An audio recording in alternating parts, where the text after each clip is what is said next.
probation or sentencing of that juvenile. I hope that answers your question, sir. Yes, thank you very much. Thank you. Good evening. You're on NJLaw. Would you give us your name and your question, please? Hi, my name is Ron, and my question is, what authority do the police explorers have? Well, that's a goodie. Yeah, I don't know. Stump the panel.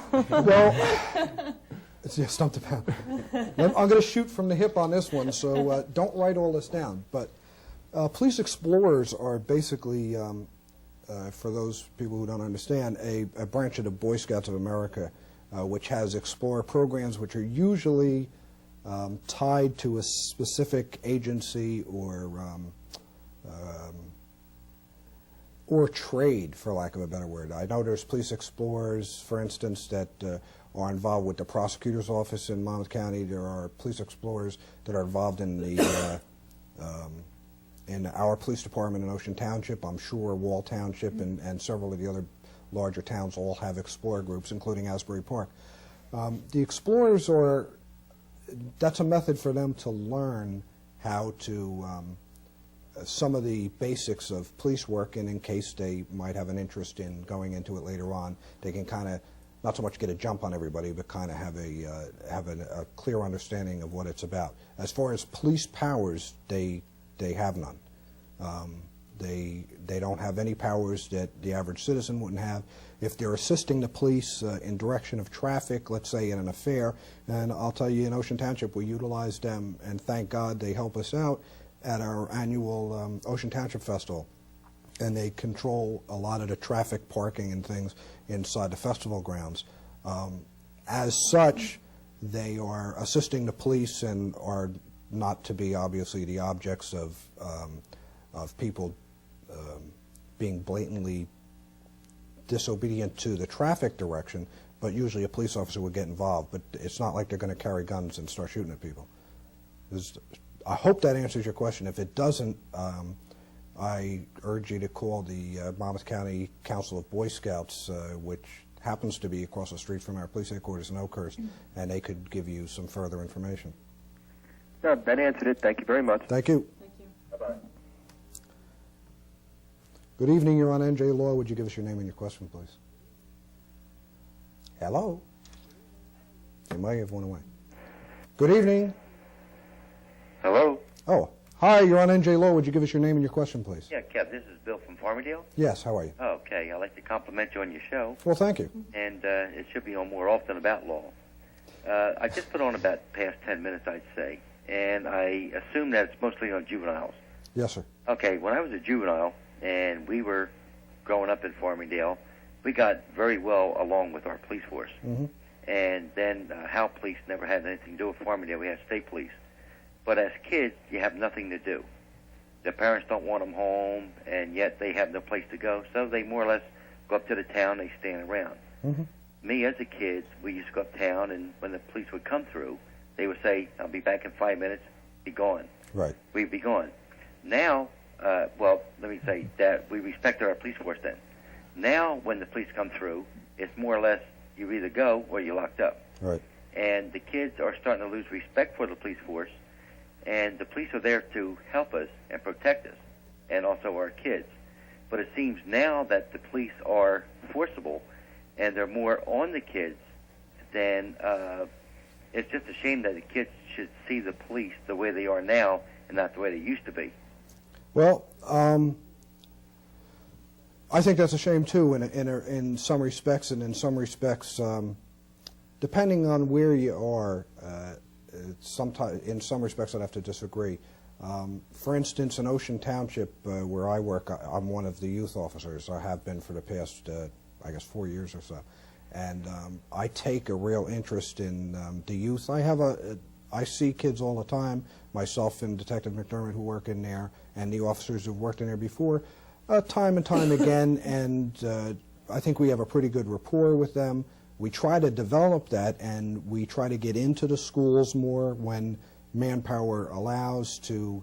A lot of kids kind of just don't know that police are human beings, and sometimes they have a bad day, they get up, or sometimes there are extenuating circumstances that the kids don't understand. For instance, in our town, there are areas where some kids hang out a lot. And the merchants or the people who are walking by, sometimes they get intimidated, they get nervous because they see kids out in front of the store they want to go in. And because of that, they call up the police. Now, being that we, especially our patrol forces, are somewhat reactionary, and by that I mean that people call and we respond to what their problem is, they may say, I'm scared to death because this kid's standing out there and he looks like he's going to rob me. Well, we have very little choice but to go down and tell them, you know, hit the bricks, move on, because we've gotten a complaint about that. I would hope that in this day and age, an awful lot of the police officers, we're seeing a younger group of police officers out there, and I've seen an awful lot that take the time out to kind of talk to the kids. And we try to, and I see the philosophy in the whole police profession of getting back a little bit, and that's what some of these projects are about, of getting back to the neighborhood police, the old beat cop mentality, where he kind of knew who everybody was in his group, and there's something to be said for that. So we're kind of in a learning phase, and we're trying a bunch of different stuff, and we're trying Project Open House because the shelter, you know. I agree with what you say, but what about the kids that are standing on the corner and like the people are afraid to come in, but all of a sudden down the street somebody's starting to get hurt, but yet these kids go up and help that person. Right. Now, because these kids are standing on the corner, are they bad? No. I mean, this no, is not what at all. everybody's assuming because there's a group of juveniles on this corner, Right. or I'm not saying 20 or 30, I'm saying maybe 2 or 3, Yeah. and, you know, they're just standing around. But are they bad because they're juveniles? No, and that's why They're assuming that they did something wrong. Well, not really, but that's why we treat juveniles a lot different, and because we don't think they're bad. And Marty, I hate to put you on the spot, but you're kind of nodding, and maybe Marty, being a whole lot more knowledgeable about the psychology of this, might be able to explain a little bit. Am I going to put you on the hot seat here? Right on the hot seat, but how do we respond to that? Youth that don't have things to do, certainly, I mean, I've heard it from a lot of kids. A lot of kids come into our program.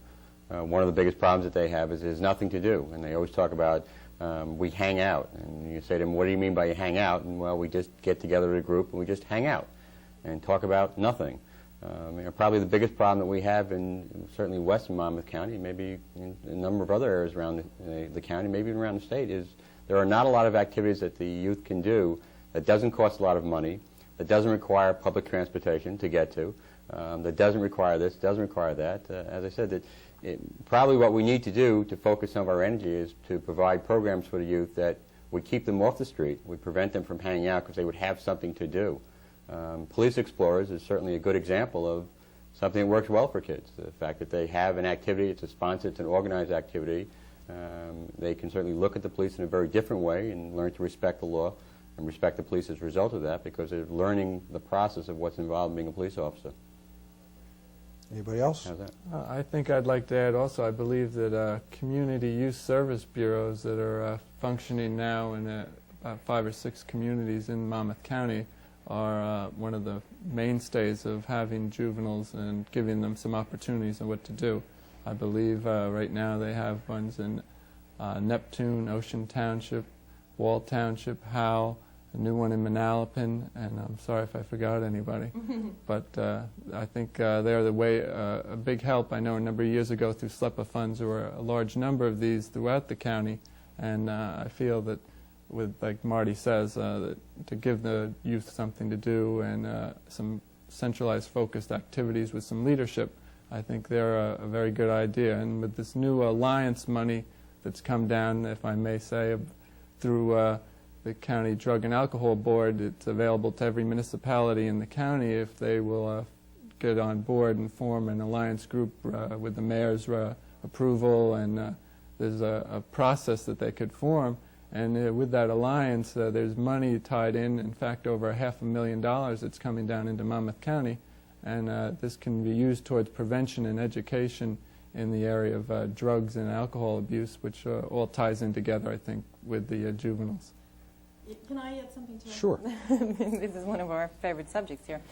I think that in towns where they're not able to pull together an actual youth service bureau, there is still a need to really develop very meaningful recreation programs, things that work for kids, things that are very realistic. And maybe what we have to start to look at too is the fact that a lot of the traditional things that we've been doing for years don't really work all that well today, and maybe we need some creative stuff. One other thing too I want to add, for the kids who have gotten into trouble and are on probation, and these are not always kids who have committed horrible offenses. Some of these kids have committed offenses, but for those kids, we do have a program called Volunteers in Probation, where people in the community can actually work on a one-to-one basis with these kids, and devote several hours a week, so that these kids don't have to hang on the street, and they have some involvement, and they have that good rapport with an adult. Sir, go ahead. Okay, I'd like to say about what the lady just said. What the kids, well, what you would like as part of the program. But what is it that the kids want to do? The adults now look and say, well, okay, let's set this up, let's set that up for the kids. They'll enjoy it. Do we know that the kids want to do that? No. I think that's one of the things that we really have to take a hard look at these days, and I think it changes perhaps from community to community. PAL used to be a good thing for kids. Basketball, weightlifting, maybe some baseball. The kids could get out and really do stuff. And now the communities are coming out with these arcades, and they're coming out with these community centers with things in there. Well, the first thing these kids don't want to do is they want to go in and pick on other kids, destroy the place, which is wrong. We got to find something that the kids want to do themselves that's physical. And nobody, I think, has really asked the kids, what would you really like to do, or what would you like to get involved in? It's what the older people would say, well, we would like you to do this. And I think that's one of the biggest things that the kids have nowadays is that what do they want to do? Well, let me say this, because I have to take another call. Okay. But let me make a recommendation. You sound like you're interested in what's going on with kids and maybe would have some ideas. And believe it or not, I've been to a lot of groups where we've asked kids, what do you want to do? And sometimes they don't know. I challenge you to call this number, the 431-7887, the Volunteers in the Family Court, and offer your own services to maybe try to find something, because I would certainly welcome it. Unfortunately, a large amount of my time it deals with enforcement efforts, and sometimes the worst side of family life instead of the best side of family life. And I'd sure be much rather be seeing kids having a lot of fun, not getting into trouble, and not needing my services than that. So do me a favor, the number is actually on the screen now. Yeah, see, thank you. Write it down, really, and even if you just want to call up and give them some ideas, I'm sure they'd love to hear them, because I certainly never mind when somebody calls me up and says, look, I think this stinks and here's what I think we should do. Try anything once, right? Okay, I just hope that the police will give the kids a little bit more of a chance and not thinking they're bad, that there's some kids that are really good. I agree with you, and I hope that passes on to anybody watching. Okay, Thank you for your call. Thank you. I got to take 2 more calls, and we got to take a break. Hi, you're on NJLaw. Would you give us your name and your number? No, question. That was it. One of those. You've been in your job too long. I know. Jeffrey from Marlboro. Yes, sir. I have a question for Dr. Krupnick. Certainly. I wanted to know if the Project Open House or any of the other youth programs, juvenile programs, worked with the business community anywhere to provide either temporary jobs or other sorts of support. Good question. Good question. Wonderful. Excellent question. You have some jobs available? That depends, I guess. Project Open House is a very short-term program because, as I said, the average length of stay is about 5 weeks. But we do have a number of other programs where we are involved with JTPA, the job training program. We hook a lot of the older youth up with the New Jersey Division of Vocational Rehabilitation so they can get job training and move on to job careers. We work closely with the Monmouth County Vocational School, MECON, which is another educational program here in Monmouth County, and basically try to look at what the needs are of the individual juvenile and match them up with an appropriate job or training experience. I see. Hopefully that answers your question. Yeah, one comment. Sir. Two comments, actually. First of all, with respect to the business community, the large banks tend to have fairly comprehensive Community Reinvestment Act departments.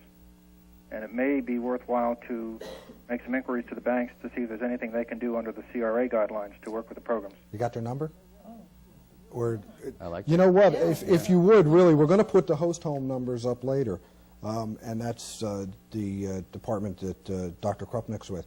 And if you know of anybody that they can contact, if you'd please give them a call and give them some tips on who to call, I'm sure they'd appreciate that. Okay, one final question, if I Sir. may. 6 houses is not very many. Are there any plans to expand the Project Open House program? The Project Open House program is limited by the number of beds that we're contracted for with the county. I see. We do have 2 other programs, however, that also use the host home concept. We currently have 17 clients in those programs, and we are in the process of looking for new families. Currently, we have been advertising for some new families right now, and we will have a new round of training coming at the end of February to bring new families into the program. Okay. Alrighty, and the number just flashed up on the screen for a minute there. If you want to write it down and give them a call, Thank you they'd very appreciate any help. Thank you for calling. Okay. Thank you. Hi, you're on NJ Law. Thanks for waiting. Do you have a question? Hi, Sergeant. This is Rob from Wayside. Yes, Rob. How are you? Firstly, I'd like to let everybody know and commend the great work that I know you do and the other officers in Ocean Township on behalf of the youth and in our community. And I'd just like to make a comment that the thing I've dealt with you and other officers in our town as a businessman, and it amazes me the attitude that parents get when their child has done something. It never ceases to amaze me. A child will go in and destroy property that doesn't belong to them, treat people like garbage, and then the parents get defensive about it. And rather than supporting the police and trying to correct the problem, they seem to take the other role, the adversarial role. It just never ceases to amaze me. I wonder what you thought about that. Well, it certainly amazes me. You know that, Rob. And it amazes all these people here because they're looking. Part of it has to do with the attitude of society, I think. And without me waxing poetic or anything, I think that that sometimes parents are naturally defensive, which is good because they have the protective wishes to, or I'm sorry, they wish to protect their children from what they see as an aggressive force if they see the police department as that. But very often that protection does go a little bit beyond. Marty, once again, you were nodding, and when you do that, I automatically just like point at you. Is that, do you find that that's, I mean, is that a true assessment? Is part of it protection, but there's more to it than that? I think there's more to it. I think there's society in general has kind of shifted away from the whole family concept and family responsibility.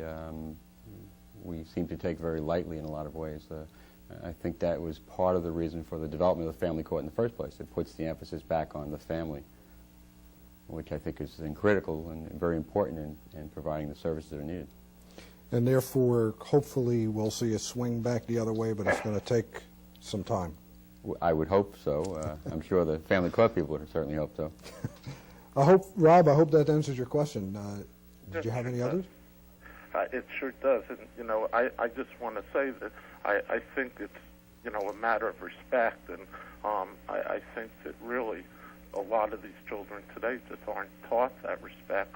I've dealt with the family court to a certain extent on situations where people have destroyed my property. And to be honest with you, for the most part, I found it very ineffective, unfortunately. And the ability of them to back up what they say, more or less, is just not there in most cases. The juveniles learn that they may have to make restitution or may have to do some type of service, but that they know, in my experience, they've gotten away with not fulfilling their obligation, and they know that nothing's going to really happen to them. Well, in some respects, that is true, and that's unfortunate. With any system, there's some things fall through the cracks. I like to think of us and everybody here and yourself and everybody in the community as kind of partners in the community as a whole, and I think we have to get back to that little bit of a tight-knit community atmosphere where the kids have more contact with us, therefore they respect not only us but the laws a little bit more. They may have contact with the family court, and once they do that, hopefully they regain whatever they may have lost. They may deal with Dr. Krupnick's group, and maybe some counseling might do it, and unfortunately they might have to deal with Gary's situation in the detention center, but hopefully that's geared towards the rehabilitation of youths too. So kind of the whole thing and everybody working together and kind of chipping in, especially businessmen like yourselves, I think goes a long way to set that kind of back not on its ear anymore and in the right direction. Well, I agree with you. I hope you're right. I thank you for calling, and thank you care. for the kind comments. Take care. Right now, folks, I just want to take a break for a minute and let everybody take a deep breath over here because their seats are on fire. And we want to talk about what those of you who watch all the time know that I laughingly call Bad Guy of the Month. And we actually have a Bad Guy of the Month tonight. And his picture is going to come up on the screen in a second. His name's Wayne Anthony Allegre. Wayne has warrants out from him from Ocean Township Police. Back in November, around the 20th of '89, he was in a car and involved in a high-speed chase in Ocean Township, and apparently deposited or tossed from the car a large amount of a certain controlled dangerous substance. He left his companion and ran. You saw the photo of him without his glasses. He sometimes wears glasses which are quite thick, and you're going to see in a second a picture of those. He's described as a white male. He was born in 2/22/57. He's about 5'11", 165 pounds, medium build, fair complexion, blue eyes, and brown hair. He has tattoos on his right and left arms, a large amount of tattoos, and also a scar on his right hip and wrist. And sometimes he works as a carpenter and doing odd jobs. We have several addresses, some of which are in Wall Township, some in Seabright, and he's also had addresses in Belmar. We're obviously looking for him. Apparently Wall Township Police are also looking for him, and their phone number and ours is on the screen. I know somebody's seen him or somebody knows him, and we'd appreciate you giving us a call, and all calls will be obviously confidential. And if Wayne cares to call the police and give himself up, we'd kind of appreciate that too. It's just a matter of time, and we'd rather latch on to him with nobody being injured instead of some type of a tragedy happening. Getting back to our discussion, I think we have a couple more phone calls. Hi, you're on NJLaw. What is your name and your question, please? Well, my name is Kathy, and I'm from Ocean Township. Yes, ma'am. Okay. I've had problems in Ocean Township with, I guess what they say is juveniles. Like I've had my cars damaged, both my husband and myself. And I was like, agreeing with one man there because sometimes these kids don't have things to do. And I personally would like to know if they had anything for kids to do. I think the main problem is so many parents have to work, and the kids they have all this free time on their hands. Mm-hmm. I lived in Middlebrook before I moved out of Middlebrook, and I think that half the people that lived in Middlebrook, they worked, and all these kids had free times. And let me tell you, these kids that I grew up with my son, and all of a sudden they turned really bad. I mean, I just wonder if there was anything that they can do for, Well, in Ocean Township itself, we certainly have a lot of projects and agencies that we can reach out for, aside even from the family court when we have to get involved with them. We've also utilized any number of times, as Dr. Krupnick knows, Project Open House, and and such. We also have programs that are unique in Ocean Township to other that some other towns don't have, such as Project Extend, where children who are used to be what they call latchkey kids, who would go home and are too young to be appropriately left alone, are now being, for lack of a better word, daycare at their particular schools that they attend in school. Our community services office has just changed to the Human Services Office, and they have numerous programs going on, including Natural Helpers, kind of a plan where youths try to help each other, counsel each other when they get into problems. Once again, I find it hard to use the excuse, and I know you're not using this excuse, but when people say, well, they have nothing to do, so that's why they damage stuff. Well, there's a lot of times I have nothing to do, and I don't exactly go damage things, and I know you don't. Oh, I know that. And I'm sure you know people who are under the age of 18 who sometimes, for whatever reason, don't have something to do, and they don't go out and damage properties. So why they're doing that, we don't know. We're concerned that a lot of families are two-family working type operations where no adult supervision happens, and all too often sometimes parents almost turn the bringing up of their children over to the state, which is unfortunate, and we've all seen that, and we're all nodding. Well, talking to some of the kids that I've talked to that are like in between like 15 and 16, well, you know, like Ocean Township has a very good Little League, and then they have the Babe Ruth League, but some of these kids have told me that once, you know, they're out of that, like once you're 15, then there's nowhere for them to go, because it's hard to get on the Ocean Township school team. So then you got these kids that are 15 and 16 who's been playing like baseball. I'm just saying, like, for an example, because sports is a way to get out of, you know, out of a lot of things. And then they said that after 15, they have nowhere to go. Right. You know, no more playing baseball, no more this, and. Well, you know, I was in high school the other day, and I saw signs up all over the place for intramural teams. So apparently they're addressing that. Maybe the kids even brought it up themselves and said, hey, there's a problem, so we have, that we don't have anything to do, so they started up these intramural teams with the schools. They also have a new recreation director in Ocean Township, Kathy Reeser, and I'm sure if you give her a call, if you have some ideas on maybe starting something for those over 12 who are now out of the Little League area, maybe they can get something going. And I'd certainly appreciate it, because it would make my job a whole lot easier. Yeah, well, I'd like to volunteer, because I like working with kids working in the hospital. You know, like I said, I unfortunately had all these little things happen to me, but yet I still won't say, well, they're bad kids. I don't know why they did it, but they didn't just pick on me, they picked on other people also. Well, if the number over there, 222-7737, I believe it is the Human Services Department, which also has the Recreation Department in there. Give them a call, and if you don't remember the number, call the cop shop, 531-1800, and ask for me, and I'll give you the number myself, and tell you who to contact to volunteer over there. Okay. All right? Hey, thank you for calling, and thanks for watching. Okay, bye-bye. Bye-bye now. That's, believe it or not, all the time we have, and you guys were saying, what are we going to talk about for an hour?